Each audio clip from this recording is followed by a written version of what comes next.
My name is Tom, and I work as a real estate agent in the bustling city of New York. One day, I received a call from a mysterious client. She introduced herself as Alicia Moretti, her voice soft and sweet, saying she was interested in purchasing a luxury apartment on the Upper East Side. The day we met, Alicia was dressed in an impeccably tailored suit, wearing sunglasses, and exuded an air of elegance.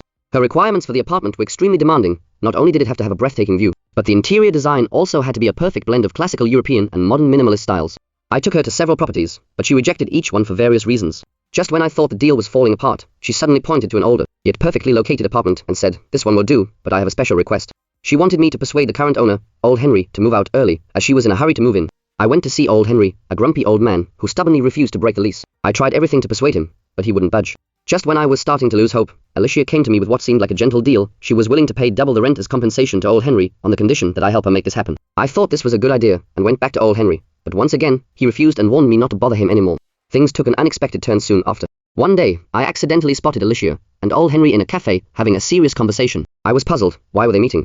Soon after, Alicia began pressing me harder, and feeling the pressure, I decided to follow Old Henry. I discovered he had been frequently visiting a hospital, looking quite anxious. I inquired discreetly and learned that Old Henry's granddaughter was seriously ill and needed a large sum for surgery.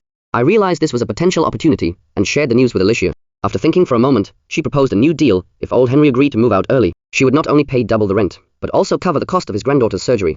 I knew this would be an offer Old Henry couldn't refuse, so I went back to him again. This time, Old Henry hesitated. I could see the struggle in his eyes.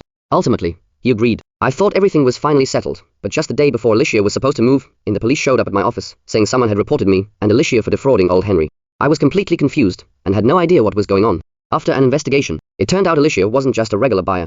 She was actually a member of an art theft ring. The previous owner of the apartment had hidden a priceless painting in the house, and Alicia had been getting close to Old Henry and me in order to gain access to the property and find the painting. Old Henry had realized her intentions, but due to his granddaughter's condition, had to play along. Eventually, he secretly reported her to the police. It was like a wake-up call. I had no idea I was involved in such a complicated conspiracy. Thankfully, the police intervened in time. Alicia was arrested, and the painting was recovered. Old Henry's granddaughter successfully underwent surgery, and I wasn't implicated because I had cooperated with the authorities. After all these twists and turns, I couldn't help but reflect on how much secrecy and danger lay behind what seemed like a gentle deal. From this incident on, I approached my work in real estate with far more caution.